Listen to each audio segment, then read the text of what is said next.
So we've talked about the jab and how it lines up your other shots, particularly the backhand. Now the backhand, or the straight or the cross, is probably the most uncommon punch to be performed correctly in boxing, and it's probably the hardest punch to throw. When it comes to throwing the cross, the weight has to stay back. Just like in the jab, you see a lot of people, they come right over this front foot when they throw the backhand. They come right off balance and they leave themselves open for a counter left hook. So when we're throwing the backhand, again, we're getting our feet in the right range using that jab.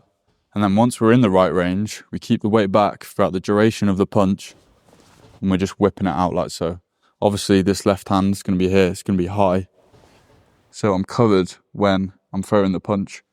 Also, you'll notice as my arm is fully extended, the front of my delt is again right up against my chin.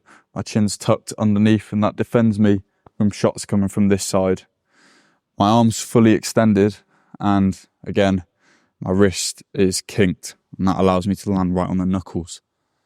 The main things when it comes to throwing the cross or the backhand are maintaining that weight on the back foot, of course, but really thinking about your arm as a whip.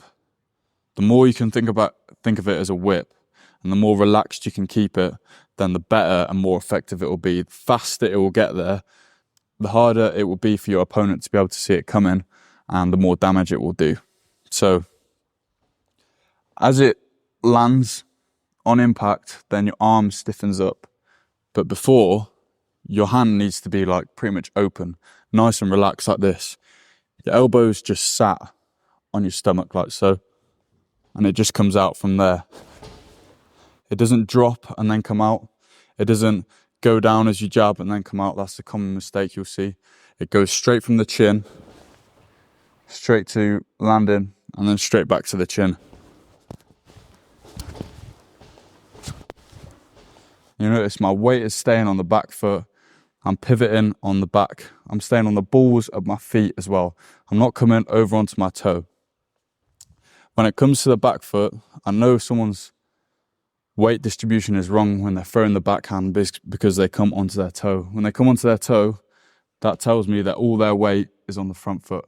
But when they stay on the ball of their foot like so, that tells me that their weight is still all on this back foot. And they're nice and on balance. And that is how you throw the cross. Of course, everything in boxing takes hours and hours and hours of practice, drilling over and over again. When I was being taught how to throw the backhand properly, I went over it thousands and thousands of times before I got it to how it is now. So that's something you need to take into account when you're learning boxing.